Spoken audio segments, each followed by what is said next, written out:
Hello, everybody. I am Andrew Stevens, author of The Cycle of Awakening, the first book, which is out now, When Blood Burns. And I am here today to talk to the second of multiple authors in this interview series that I've started for 2026. Just talking to some indie authors who've been doing this just a little bit longer than I have. Going back to the very beginning to see what things were like for them, how they worked through all those fun, exciting things that indie authors have to deal with, doing everything ourselves. And this is the second of two so far. I get the privilege to talk to Rob J. Hayes today. Hey, Rob, how's it going? Hey, nice to be here. Thanks for being here. I appreciate it. And let's get started. First, talk about just a little bit about what you write and who you are. Okay.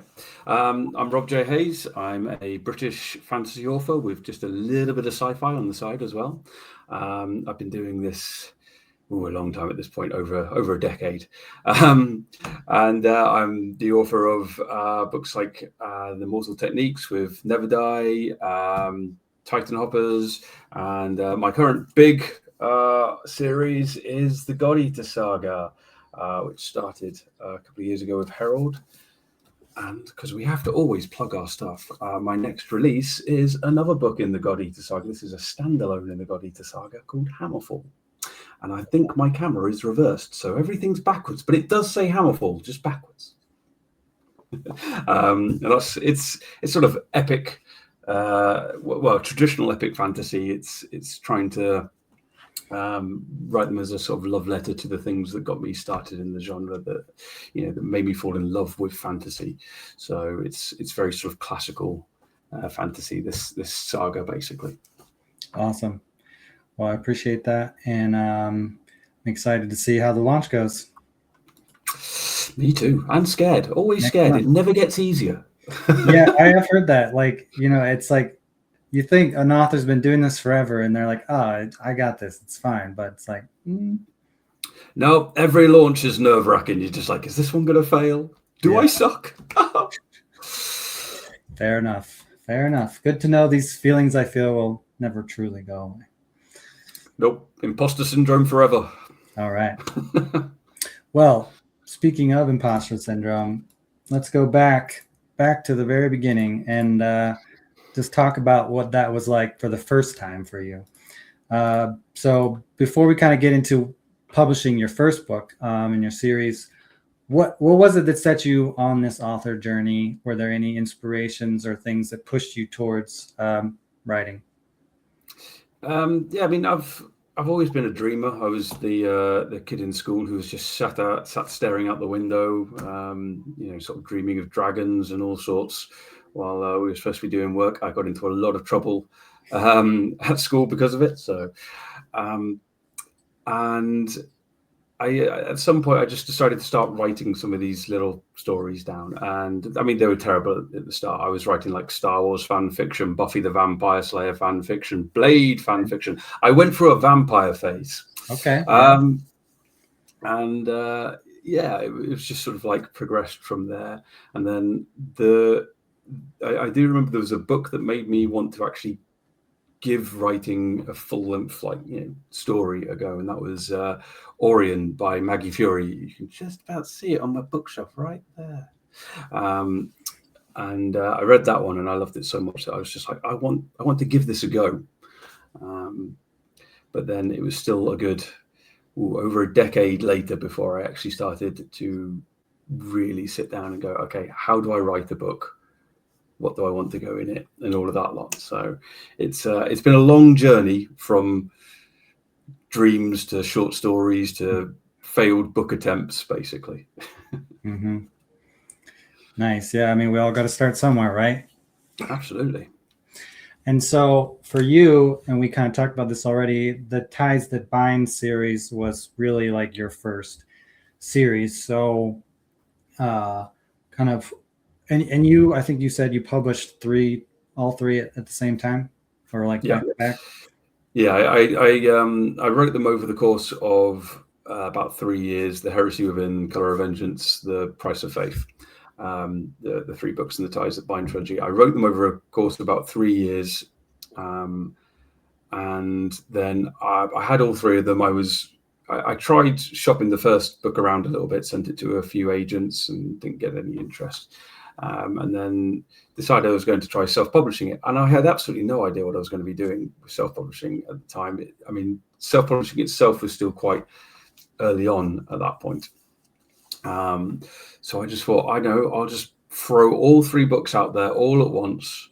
I priced book 1 as cheap as I could make it on Amazon, which at the time I believe was 79 pence. And then book 2 and 3 I priced at about $2.99, I think. And the idea being that if I can get book 1 selling, it will hopefully move on. People will move on to book 2 and 3 and do the sell through that way. So yeah, I just threw them all out in one go, and it seemed to work back then. At least I've heard that. I've heard people who do those like rapid releases can definitely work for people. So it can. It's not the first time I've done a rapid release as well. I did a slightly different style of rapid release back in 2020 with my the War Eternal, the first 3 books in the War Eternal series, Along the Razor's Edge, The Lessons Never Learned, and From Cold Ashes Risen. There you go. I've written that many books now, I forget what some of them are called. I have to remember. It's a good problem. So I've released those 1 month apart. I think I've released the first one in April, the second one in May, third one in June as well. And it definitely can work. There's a lot that goes into it with Amazon algorithms and trying to trick everything. But the idea being that you're trying to keep the buzz going around the books and the series over the course of multiple months, rather than just sort of like your 1 month grace period of release. Yeah, it definitely favors the bold, I guess you could say, and having a backlist and more things for people to buy is always better in Amazon's eyes. So absolutely. But you do have to obviously have written all of the books before you commit to a rapid release. Yeah. So as far as the Ties That Bind series, were there any, why was that your first kind of real series that you pushed out? And were there any inspirations for the story itself or the main characters? So it wasn't the first book I wrote. I'd been playing around in this world that I created, this world I call First Earth, that I'd created for a while. I'd written one other full-length book in the world, which I wrote and then read through and decided, actually, this isn't good enough. This is just straight up not good enough to publish. So I threw that in the trunk. That's one of my trunk novels that will never see the light of day. And I'd written a bunch of short stories in the world as well, just sort of like getting to know the world, building around it. So then after I sort of like trunked this novel going, that's no good, I sat down and went, okay, I still want to write in this world. I still want this world to be the thing that I'm putting out there. So I needed a new story in it. So the first thing I actually came up with was actually the characters. It's based around 3 main characters: an arbiter who's a witch hunter, a sword master, and the most notorious thief in the world, basically, or most notorious sellsword mercenary thug in the world. But for inspirations, I kind of just took them from everywhere. I take bits and pieces from everywhere, both in real life, in media, wherever it just sparks some sort of like, oh, that's interesting.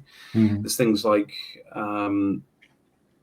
one of the traits that my witch hunter has is he steals things. He can't help it. He doesn't even realize he's doing it half the time. And that was very much sort of like it sparked from watching the anime Cowboy Bebop. And there's literally a scene in Cowboy Bebop where the main character is just playing around with an old radio, and just the button just comes off. So he looks at it and just pockets it. And I loved it. It just sparked something in me. I was like, yes, that sort of like inspiration of my character is just going to steal things without realizing it and then find them in his pocket later and stuff. So it was taking those little bits of inspiration from everywhere and building them all together to form more sort of like comprehensive character or story. Okay, cool.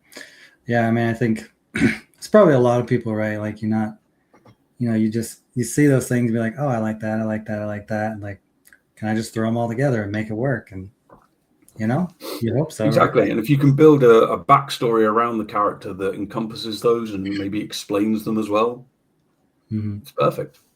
Yeah, I know I've heard different authors, some people just world build and then they just come up with this world and be like, hey, I want to fill it. Or, some people it's a character and there's like, this is a character, and then you just kind of come up with the story and the world kind of falls into place. So Absolutely. And I can't say I work in one particular way around that. I've written stories where the characters definitely came first. And then I've written other stories where the world came first. I've written stories where the story came first, and you sort of like building the world around it, inserting characters as they were needed.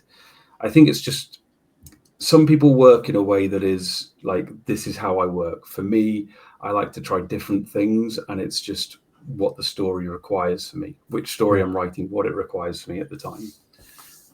I'm very much a organic writer, a gardener, a pantser, rather than an architect. Okay, fair enough. The age-old debate, right? Absolutely. All right, so we got a feel for where you started and kind of where those first stories came from. So 10 years ago, what were you doing before you started writing this series, and how did you kind of shift from the before Rob Hayes to the author Rob Hayes? Right. So, I mean, before I went to university, I studied zoology at university, and for a while I was like, this is what I want to do. I want to be like a researcher, an animal researcher sort of thing. So after I left university, I had no money because students, we never have any money. So then I worked a bunch of different temporary office jobs, working in different offices, banks, whatever. And then eventually I saved up enough money to buy myself some gear and signed on to be a marine research assistant for 3 months in Fiji, which was fantastic. I really enjoyed it, but while I was there, I realized that wasn't really what I wanted to do with my life. I actually took this little leather-bound journal with me with the idea that I'd write my thoughts and everything while I was there, being very pretentious. Desert Island, I'm writing down my thoughts on the day. Yes. But what I actually did with it was filled it with short stories. And it was from doing that I realized this is what I want to do. I want to tell stories. I want to write down fantasy worlds and characters and make things up for a living. So I was 26 at the time, and then I published my first book when I was 29, I think, and now I'm 42. Yeah, 42. That's how old I am. More or less. So I've been writing forever, but I've been a published author now for sort of 13 going on 14 years. Okay. As for the transition, it was fairly easy for me. When I came back from Fiji, I went back to working in office jobs again, just because they were what I could get at the time. And while I was doing that, I was writing these books. First was the trunk novel, and then obviously my 3 Ties That Bind books. And when I published them, I was lucky enough that they did very, very well straight off the bat. So the moment I started earning more from my book sales than I did from my office job, that's when I decided to quit. Goodbye, office job. Yeah. I am now a writer. But it took me a good few years to settle into the right routines to make a proper go of it full time. Which I think is a very important lesson to learn. You have to sort of like commit to, writing every single day, basically. Well, whenever you're in a writing phase, and not sort of just dossing around. That was a tough one for me. Finally working from home, and it was very easy to just be like, oh, I'll just do something else for a while. Get distracted, video games and all that.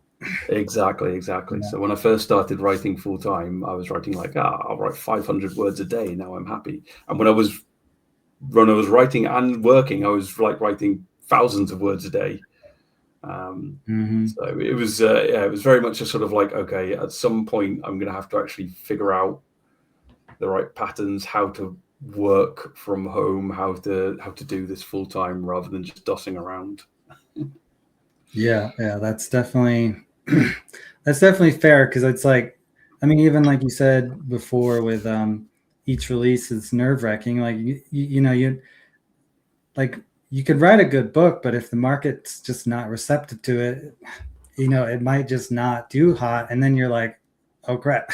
So you never fully know, and you have to constantly just like keep going. Oh, absolutely. I mean, when I released The Ties That Bind, it is a grimdark world, essentially.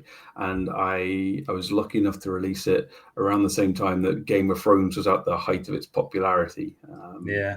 The TV series was just starting to release. The books were everywhere. People wanted more grimdark, which very much helped to the initial success of my series, because people were very receptive to that sort of, the world is crap. Characters, well, they might be a little bit good, but they're also quite bad. And grimdark. I mean, the trends are always changing. Right now it's romantasy. It's like the booming one. But you never know. I mean, any genre could rise and fall. Absolutely. And I think the other thing to take into account is the fact that the demand for things like grimdark, for the demand for epic fantasy, the demand for all of those genres is still there. They may not be being served by the traditional fantasy space at the moment, which is very much about pushing out romantasy books or cozy fantasy books or anything like that. But the demand is still there, and that's something that the indie market with self-published books and small publishers, they can still feed the supply of that. It's just a case of being heard over the noise, getting your book saying, look, I am still writing epic fantasy, there is still an audience for it, and it's just getting it through to the audience that it's still there. Yeah, I do like that's. I mean, definitely one of the reasons why I went indie, so I didn't have somebody telling me I was writing in the wrong genre or too long or whatever. But I do like too how, because like you said, you got in when indie was still kind of getting on its feet, whereas now it's like, it's surging, and a lot of people are actually seem to be moving away from trad publishing, at least more so than in the past. But indie driving trends and all that too, and I think that's something that's going to be interesting to see if it actually does change trad publishing trends in the future. I think it definitely will. You can see it in some things. If you look at something like Dungeon Crawler Carl, it very much an indie breakout, and it's kind of awakening trad to this idea of lit RPG, and maybe the sort of like the offshoot genres of like progression fantasy, cultivation fantasy, that sort of thing.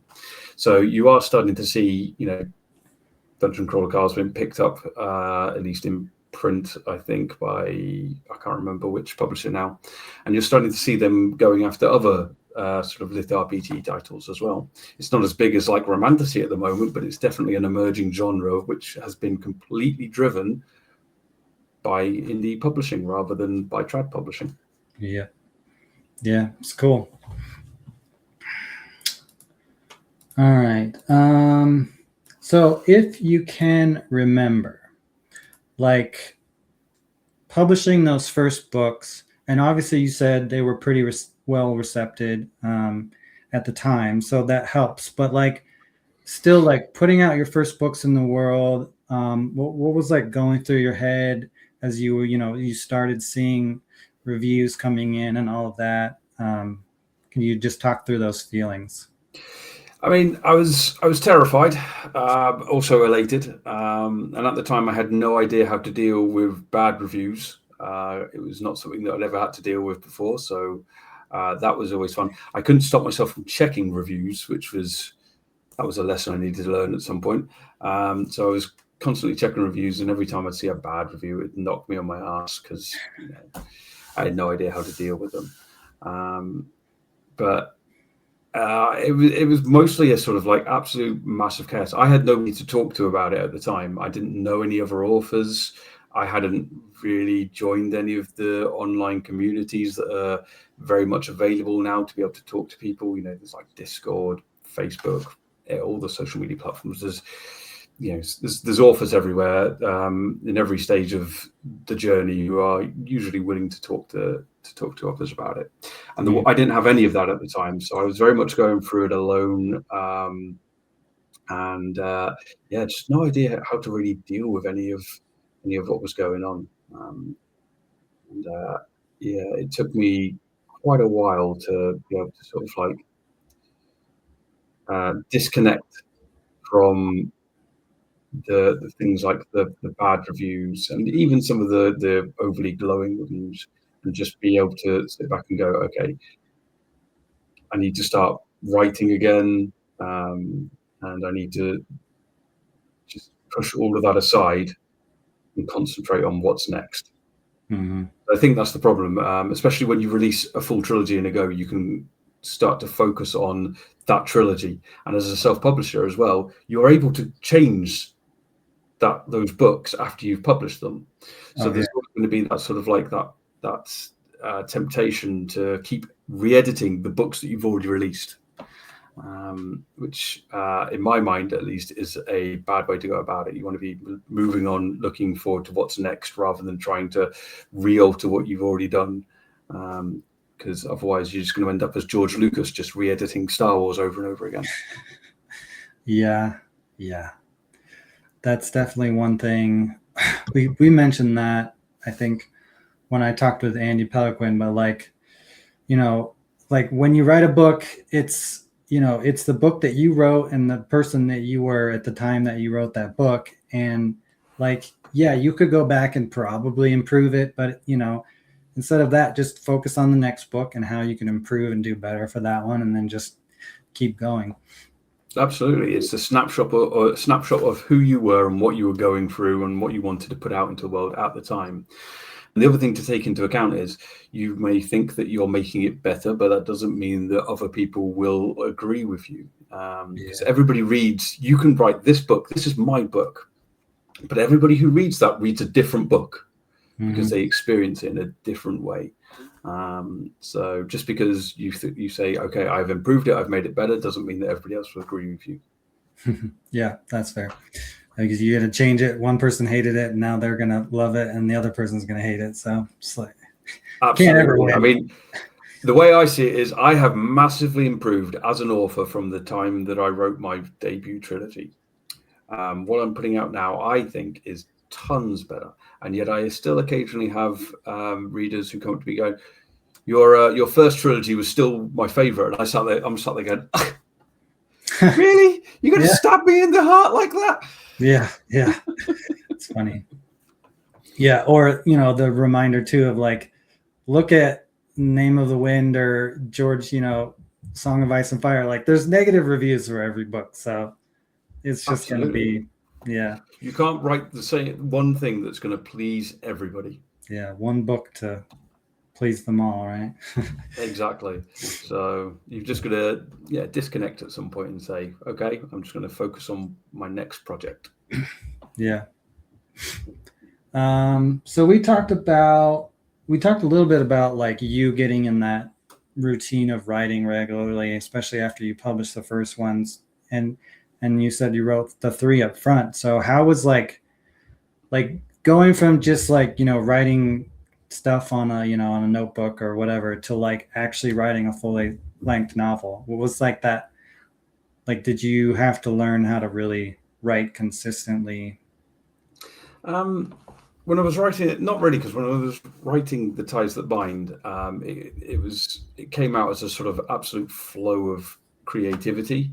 I seem to remember I wrote about 40,000 words in just over a week. That when I first started it, they were just flying out of me, and I never really had, when I was writing that trilogy, I never really had time to stop and think about, okay, sort of like the process of it. I was working full time. I'd come home from my office job. I'd go straight upstairs. I'd be on the computer, bashing out words until, I don't know, sort of like 10 o'clock in the evening. Then I'd jump on the Xbox and play some games with my friends until sort of like 1 o'clock in the morning. Then crawl into bed and then wake up at 6 o'clock in the morning to do it all over again. I was young, I could handle it. So I never really had time to stop and think about, sort of like the actual process of it. It wasn't until my second series that I really had to sit down and think, okay, how do you structure a book? Because I don't really know how I did it. I just wrote this first trilogy and it did quite well. But when I'm actually sort of building a book, how do you structure it? And it turns out it's something that's always come quite naturally to me, how to structure a story. I think it's largely because I always think of things in a sort of like 3-act structure, which just makes things a little bit easier. In some ways, it can make it a bit predictable. And so there are times where I've been like, okay, I want to branch out into a different style, a different sort of like structure. And that's something that I've had to sort of like learn, sort of like do some reading about and then plan the book a bit differently, because when I'm plotting out a book to begin with, my brain will automatically go to this sort of like 3-act structure that I've been using forever. So if I wanted to use something else, I needed to make sure that I was thinking about it in a different sort of like format, which was quite difficult when I first started it. But I feel like it's one of those things where it's just a case of practice makes perfect, essentially. So if you decide how you want to do things and then just keep at it until your brain just starts to incorporate that naturally, so it just flows out of you again. I think that's smart, and that's good advice for any other authors. Is there's literally like endless writing advice of how to do things one way or the other, and I always appreciate like Brandon and some people will be like, okay, here's what works for me, but you still have to figure out what works for you. And it's probably, as an early writer, like figuring out what works and really like honing that in and getting really good at it. And then, like you said, be like, okay, so how can I change this up? And then then you grow slowly instead of just trying to like, let's do this and that and that. Yeah, I mean, there definitely is different ways to work. Some people just thrive in the chaos. They don't really do it, plan out what to do at all. They're just like, well, we'll see what happens. I think other people settle into a routine, a structure, and they are happy to just keep producing books in the same sort of way. And there's nothing wrong with that either if it works for you. And other people, they're constantly saying, okay, how can I do things differently? What can I change to sort of like mix things up? And it's one of the things that I love to do. It's the same way I like to write in different genres. I tend to stick to sort of fantasy and sci-fi, but I'll write within different sort of like sections of the genre. So my first books were grimdark. My second series was a light-hearted steampunk caper with a bit of romance on the side. I've written Titan Hoppers, which is a space opera. I just like to keep challenging myself by writing in sort of like different spheres, basically. Yeah, that's fun. It's nice to be able to do that too, especially as an indie author. Like, it's another thing. Like, I could just totally write something way different and whatever. Absolutely. Yeah. I feel like that's one of the absolute joys of being an indie author, is the fact that you're not constrained to what is currently popular in the traditional published sphere. You can just be like, what interests me? What do I want to write? What is like really gnawing at my brain right now that I have to put out there? And I mean, it certainly worked for me. That's where Never Die came from, which, while it may not be my most successful book, it's probably the book that I'm most well known for, strangely enough. And that was very much a case of just, I had this idea of what if I wrote like a martial arts film, but as a book, sort of like Seven Samurai, but as a book. And it was just, I wasn't writing anything else at that particular time, and the idea just sparked in my imagination. So I was like, I'm doing this. I'm writing this weird book. Nice. Yeah, that's great. Just that following that passion, like, man, it's so great. And I think it comes through too, you know, when you're like when you're just really passionate about what you're doing, whether it's writing books or, you know, some other career, like it makes a big difference. Absolutely. I think, like, especially with sort of any sort of creative endeavor, especially if you are loving the process of writing it, I think that's going to come across on the page, and it's probably going to be a lot stronger book than if you're just writing something because you have to. Yeah. All right, so you wrote the original trilogy.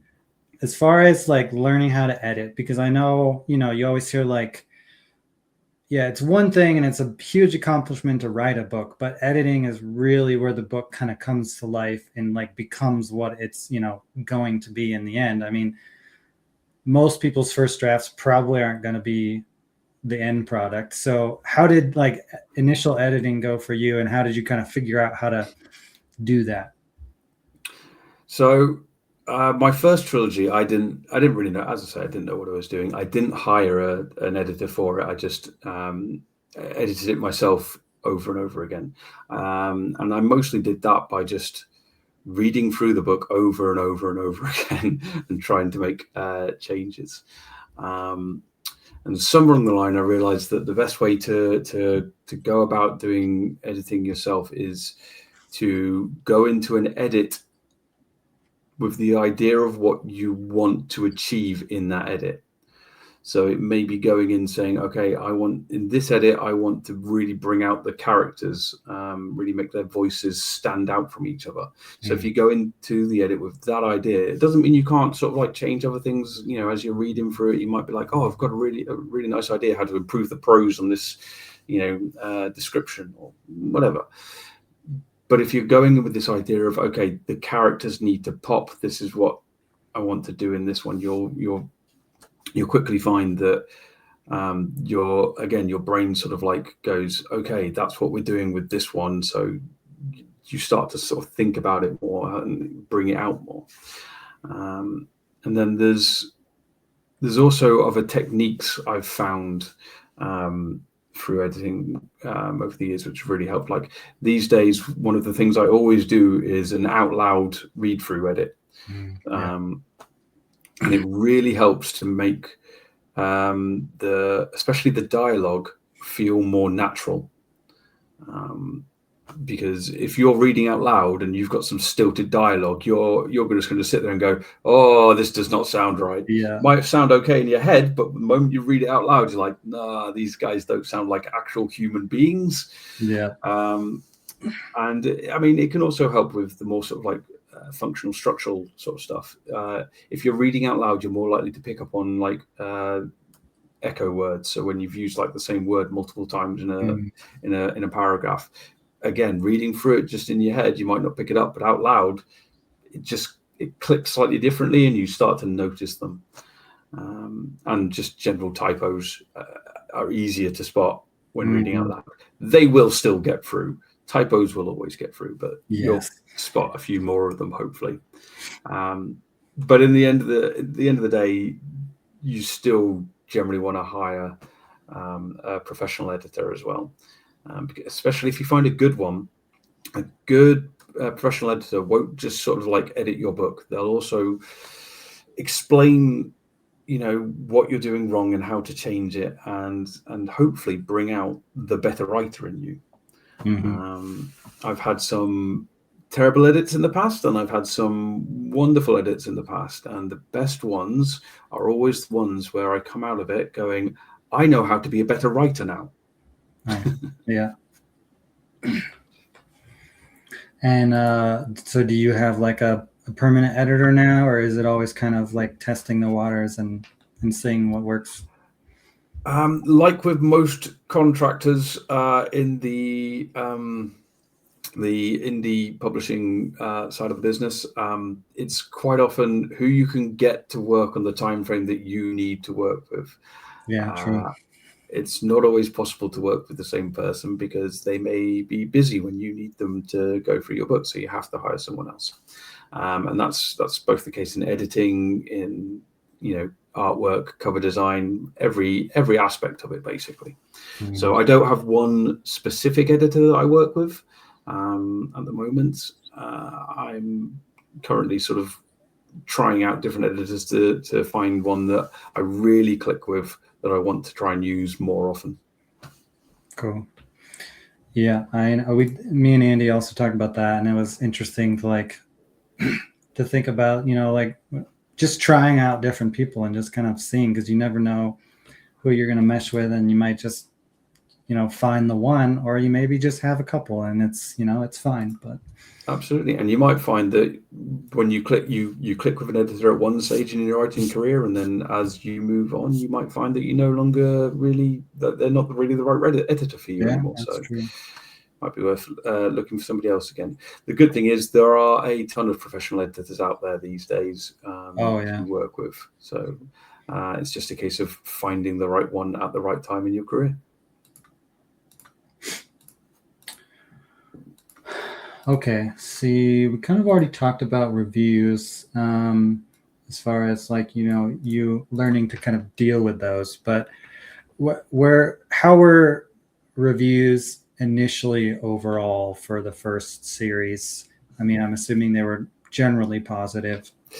Yeah, they were largely more positive than negative. There was always going to be the negative ones, sort of like sprinkled in there. Funnily enough, the first negative review I got of my book was actually from my own uncle. He read the book. He did not enjoy it, and he left a review on Amazon. And then a lot of people commented on his review, because he posted in the review, "This is actually my nephew's book," and a lot of people flamed him on his review for doing it. I had to actually ring him up afterwards and be like, "I'm really sorry. I don't mind. It's absolutely fine that you've left me a negative review. It's fine that it wasn't for you. Please don't take these people writing you hateful comments to heart." But hey, I'm sure in some small way that felt nice that people you didn't know were coming to your defense. Exactly. Oh, man. I think Amazon was a bit of a different space back then, where people were more likely to comment on other people's reviews and just be like, yeah. Yeah, that's great. Well, I mean, like you said, books aren't going to be for everybody, even family. Absolutely not. Funnily enough, he likes one of my other series, my steampunk books. He likes quite a lot. He just did not really like that one. It's like grimdark fantasy, not for him. Okay, fair enough. I think it doesn't help that he was a very devout Christian, and the first chapter of the book is a family being burned alive by a witch hunter. I don't think that sat very well with him. Yeah, I could see that. So let's talk about motivation. So I know motivation is one of those things, that I think every author, like every new author, or artist or anybody, has to kind of learn to force, so to speak, because if you're just purely relying on when you feel motivated to write, it probably is going to happen not as often as it should. So were there any ways where you kind of figured out to deal with that, to kind of force motivate yourself and to keep, even seeing some of those bad reviews and just trucking on and not letting it hold you back? Luckily, I'm one of those people that writing has always been an escape for me. So I've never really struggled with a motivation to write. It's always been sort of like, that's kind of a happy place for me. I love writing. So when I am writing, I'm absolutely, that is perfect for me. So my biggest problem has been learning to dial it back, to be honest. Rather than motivating myself to write, it's been when I've been trying to write too much, too often, and that can lead to burnout, which I have experienced. I got to the point where I was like, okay, I'm writing 2,000 words a day. But if I'm writing 2,000 words a day and I can hit that every single day, why don't I write 2,500? And then the next thing I know, it was 3,000, then 3,500, then 4,000. And I just kept pushing myself and pushing myself. And that led to a nasty case of burnout, because I was just, I was pushing myself too hard and not taking the time to stop, relax, and let the creative juices refill, basically. So yeah, it's never been a case of trying to find the motivation. I've got stories in my head. I want to tell them. The problem is I don't have enough time to tell them all. So I have to make sure that I don't, push myself too hard and burn out trying to get all of the stories I want to tell on the page. Yeah, that's cool. That's an interesting take that I hadn't really thought about before. Like, because for me, like, I do enjoy my writing, definitely, but I don't know if it's like, I probably have ADHD. I don't know, but like, I don't know, I have this like thing where it's like, okay, I feel like I've hit my limit, and it's like, I know I could keep writing, but I want to go do something else, and I had to like kind of just like figure out how to like push through those sometimes. But being on the other end of that and like letting it go too far, that makes sense. And we all have our challenges. Exactly. I mean, I feel like having a good structure to your day is probably the most important thing you can do. So when I am writing, when I'm in a writing period, which I'm not at the moment, because my life is currently admin and marketing. But when I'm in a writing period, I tend to say, right, for me, 2,000 words a day is my goal. If I hit it, wonderful. If I exceed it, brilliant. If I don't hit it, fair enough. It's not the end of the world. I'm not going to beat myself up over it. And to be honest, I will probably make up any words that I don't hit. Say I've only written 1,500. Another day I might write 2,500, and it balances out. So I have myself a nice structure to the day. I sit down on my computer. I say, right, I'm going to do my first hour of which is usually all ad work. I go through my ads, update, change, whatever, all has to be done. It's the author thing, self-published author, you wear every single hat in the game. So yeah, first hour is usually admin and ad work and stuff like that. And then I'll sit down and write. And I will write until my beagle decides that it's time for a walk. Yeah. And then once I've done that, I'll have some lunch. And then in the afternoon, it's another case of like sit down, get some more words out. And yeah, hopefully I will try to hit that 2,000 words in a day. But if I start to feel like, okay, I'm tiring, this is getting to be a struggle, the words aren't really flowing, don't beat myself up about it. I take myself off and have a break, which is as important as learning to write is learning when to not write. Yeah, that's fair. But there are other methods that you can use to try and help you get words down. So last year I was trying out I can't remember what it was called now. It's the timer method. So basically you write in sprints. You do 20 minutes. Yeah. 20 minutes writing, then you take a 5-minute break. Then you during that break you take yourself off. It can be 5 minutes, it can be 10 minutes.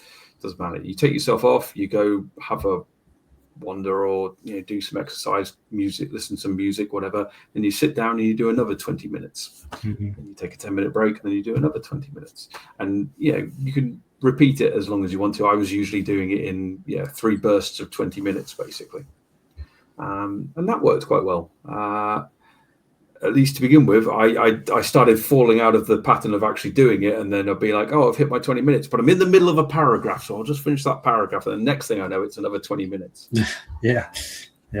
So it can be quite a useful tool, but there's hundreds of different sort of like these sorts of like tools that you can use to help you get motivated, to help you to stay concentrating on what you're doing, on the writing. And it's just finding the ones that really work for you. Like most things, it's finding the one that works for you, not just the one that everybody else uses. Totally true, because not all the things are going to work. So as far as marketing goes, like you're in that phase you just said right now. When you were in that kind of the early phases and you kind of got lucky with the algorithms, it sounds like, to not have to worry about that as much, but it's still something all indie authors have to learn how to do. How did you kind of learn how to do that and kind of figure things out? Okay, so when I released my first book, the advertising tools that we now have access to weren't really there. All I could do was shout on social media, so that's all I did do. But we're at the point now where shouting on social media doesn't really work for a number of different reasons. But social media isn't the tool that it used to be. Then for a while, there was sort of like writer-reader communities that you could join, and they were a good way to sort of like get word of your book out there. But these days, it's actually very hard to get your book out there, to get noticed without using actual advertising tools, be they on Amazon or Facebook or other platforms, TikTok, I guess. I don't use TikTok, but apparently it's a very big tool to be used. BookBub, there's dozens of them. So it's very much a case of picking up the skills you need to be able to use the platforms that you think are going to work. There are courses that you can take. Some of them are free, some of them are paid, that will teach you the basics of how to advertise on like Amazon or Facebook, and they can be useful. But again, they're teaching the basics. It's very much a case of then trial and error, trying to try out different things to see what works, and what may work for one person may not work for another. So while there are these courses that you can take that will teach how to use the basics, there are also plenty of courses that will sell you the secret to advertising, and most of those are going to be bullshit, because nobody really knows the universal magic bullet. So yeah, it was. And the other thing is the different platforms are constantly changing in the way that they work, which is why wearing these hats is so difficult at the moment, because you're constantly having to relearn what you've already learned. So what I was using for Facebook a year ago, Facebook advertising, no longer works in the current Facebook feed. So I've had to relearn how to do it in a completely different way. So that's part of self-publishing, though. You are wearing all these different hats, and you're constantly having to relearn skills. That things have changed, and they no longer work the way they did. You have to learn how to work in a different fashion. So it's very much a case of, it takes a lot of effort to keep yourself up to date, and it's not always the most fun. It's probably the least fun part of the job. All we want to do, we're authors, all we want to do is write. I'm the same. If I could pass all this advertising stuff off to somebody else, I would love to do that. But it is something that I have to keep on top of, and that takes time and effort. Yep. Yes, it is. It's a mystery box that we're constantly trying to break into. Yeah. And every time you think you've solved it, suddenly you open it up and it's like, oh, there's a different box inside. Yeah. Yeah, the Facebook AI thing I've heard has changed the way Facebook marketing works right now for a lot of people. So that's a fun one. I think change the way it works, or change the way that it doesn't work now. Oh, yeah, that something. So at what point did it feel like everything kind of started to click? Or you got your writing cadence down, you got regular sales coming in? Like, where did you feel like you're like, okay, I'm doing this, and it's going to be full-time forever? So as I said, it was when early on in my career, it was like 2014, 2013, I think, when I started earning more as an author than I was from my office job. That's when I felt that that's when I quit my job and decided to be a full-time author. But the reality is, I didn't actually feel like I knew what I was doing until about 2020. So about 7 years after I first published, and that was when I published the War Eternal books. and I really knuckled down into having a proper sort of like structure to the day, and started really digging into learning the advertising platforms and everything. And I felt that was when I really started to get a hang on what it was like to be an actual successful self-published author, rather than just I'm just throwing books out there and hoping. Yeah. Which is pretty much what I was doing until then. Okay, so good to know. 7 years. It's different for different people. Yeah, It took me 7 years to really figure out what I was doing, but then, go ahead and look at someone like Ryan Cahill. Okay, he might be a bit of an outlier, but he figured out what he was doing in the first 6 months. It's crazy. A little bit of luck, I think, definitely.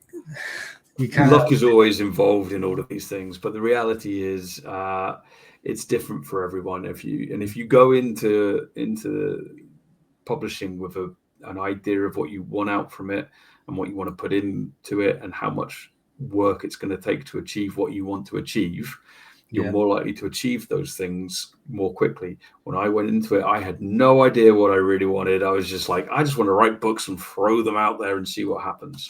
Yeah. And I think that's why it took me so long to actually get to the point where I am now comfortable enough in both my routine and in the tools that I have to use and that are available. Yeah. Were there any big early mistakes? I mean, maybe that's kind of one of them, but were there any specific mistakes or things that you remember, just like a big lesson learned early on? Yeah. So I have two very large mistakes in my career. The first one was my first book, my first trilogy was grimdark fantasy. It was very dark. So my next series, I wrote this light-hearted steampunk caper, and you know what? The readers that wanted my grimdark stuff, they did not want light-hearted steampunk. Yeah. I shot my momentum in the foot there by writing a completely different series that the readers that I was starting to build did not want. Mm-hmm. And that was a major lesson. Whereas I should have just gone straight into writing the next series set in that same world, which would again been this sort of grimdark style of thing. Because especially early on in your career, I think it's very important to build a readership. And when you're doing that, you don't particularly want to be writing things on the completely other side of the sort of the genre spectrum. Mm-hmm. You want to give readers more of what they want and more of what they know that you're there for. When you've got a more established readership, that's when you can maybe be like, oh, I'll branch out into writing completely wild things and see what comes of it.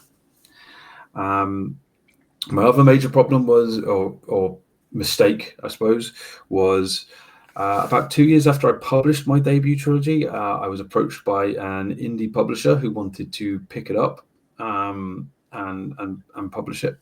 They wanted to give it sort of a new covers and paperbacks and because it had never at the time it had never had paperbacks. The tools weren't really there to produce them. It was all just self-publishing was basically ebooks. Yeah. And they wanted to give it sort of paperbacks and all that, and so I signed up with them. My books went off sale for sort of 6 months, which again killed my momentum. And then this indie publisher, while they were decent for the sort of first 6 months, they succumbed to pretty shitty practices. And yeah, eventually I split from them, and then my books were off sale for another 6 months while the rights reverted to me. Yeah. It was just, it was a major mistake on my part signing with them. I should have just kept rolling with the self-publishing gig at that point. The tools were starting to come into play to provide print versions of the books anyway, so I would have had access to it. It was basically a lot of killing my own momentum early on in my career, which again was part of why I never really re-established myself until sort of 2020, when I released an entirely new series and managed to build not a new readership, but build on what was left of my existing readership at that point. Yeah, that makes a lot of sense. I mean, that the momentum is like, it's so key. I know, like, some people, I think it's probably Ryan Kyle, was like, said it a lot of times, like, your next book is one of your best marketing tools. Is just like, okay, what's coming next, and keeping readers invested, and putting books out at a reasonable pace, for you, but also for the market. It's like, yeah. Absolutely. Especially when it comes to series, so it's a weird thing. If you're writing a series, your next book in the series will never sell as many as your previous book in the series, but your next book in the series will always sell more of your previous books in the series. Yeah. So, I mean, at the moment, I'm releasing one Titan Hoppers book a year. It's going to be a 6-book series overall. I'm currently released book 4 last year, and every time I release a new book, the rest of the series gets a massive bump. Suddenly, book 1's getting bought again and read again. Book 2, book 3. So, yeah, releasing the next book in a series is always a massive way to give a boost to the previous books in the series. But there's also the fact that pushing out a new series, you're going to find new readers every time you push out a new series. And when you push out a new series, those new readers will hopefully then go and read some of your other books as well. Yeah, hopefully. So he is completely right. Your next book is always going to be probably your biggest selling tool. Cool. We're almost done here. Before we kind of wrap it up, were there any, we just talked about mistakes. What about any like big wins or aha moments, or anything that kind of just, you kind of had like a stroke of brilliance there early on? I mean, so winning the Spiffbo back in 2017 was obviously a big moment for me. Funnily enough, when I won the Spiffbo, it didn't provide me a visibility bump that I would have liked from it, but it did provide me that sort of like feeling of I guess gratification. It was like, oh, I've been recognized for my contribution to the genre somewhat. Yeah. So that was a big win. Probably a bigger win was just being in the finals with Never Die, rather than winning it with Where Loyalties Lie. The being in the finals with Never Die, that was a massive win for me, because that gave that particular book, that gave Never Die and me a lot more visibility than I gained from even winning it a couple of years earlier. Interesting. So I think those are definitely big wins for me, and also just a huge win for me was just starting to join the communities, the online communities, which are incredibly supportive for self-published authors. Yeah, okay, you're always going to see these people who dunk on self-published authors. Oh, self-published books are terrible, they're not edited, all of that bullshit, whatever. But the reality is the majority of the communities around self-publishers are actually really supportive, both in terms of bloggers, readers, other writers. There's a lot of just helping each other out, wanting everyone to succeed, rising tide floating all boats sort of thing. Yeah.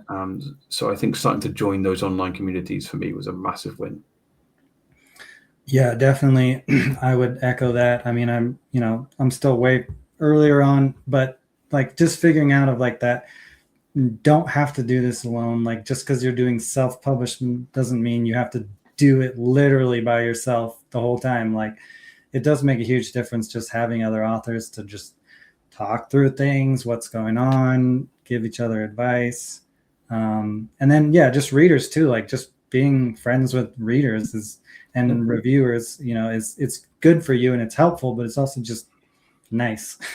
Yeah, it's one of the wonderful things about sort of the internet. There's a lot of bad that comes out of the internet, but one of the wonderful things about it is the way that it does connect people, and being able to connect to readers as well as reviewers and other writers is wonderful. The number of times I'll get an email from a reader just saying, look, I just wanted to get in touch and say I really loved your book, and I'm just like, that sets me up for the day. That does. Stuff like that is it's wonderful. Yeah, I had a reader the other day, like, again, I don't have a lot, but he was telling me how my main character reminded me of his big brother who moved away like years ago, and he hasn't seen him like since. And I was like, wow, like that just makes like puts everything into perspective. All the like what am I doing? This isn't working. And then you get something like that. It's like, yeah, this is why community is important. Exactly. Even if you don't have the biggest readership in the world, you're making a difference to at least one person's life, and that matters. Yeah. All right. Well, that wraps up all of the main questions. I appreciate it. Before we close this out, where can people find you and your books? Okay, so all my books are available on Amazon. Some of my books are also available on other stores such as Kobo and B&N and Apple and Google, I think. All my books are also available in paperback from my website, which is www.robjhayes.co.uk. And that's also a good place for people to get in touch with me. I have a contact form, and I have a newsletter that you can join. I give away short stories and a entire free book on my newsletter just for joining it. Then I'm also on Twitter still, just about, Facebook, Instagram, Blue Sky. Yeah, I'm not on TikTok. It's its own beast, that's for sure. Absolutely. I know some people who really dig it. I still get quite nervous filming myself on a video, so I'm just a bit like, no, I don't want to do that. Okay. All right. And for the final question, for any other authors out there who are watching, like 1 to 3 main pieces of advice that you would give. Okay. Figure out your own way. We've said it before, but like everybody is different, and the way to work for everybody is different. So you can listen to 1,000 different pieces of writing advice. The truth is, you've got to figure out your own way how to do things, and that's probably going to take trial and error. And then the other thing is just enjoy it. Write what you want to write, and what you enjoy writing, and as long as you're doing that, the enjoyment's going to come across on the page. So and that's what readers are really going to gel with. Yeah. Cool. Well, thank you so much, Rob. This was a great interview, and look forward to talking again later. Yeah, thanks for having me. Have a good one.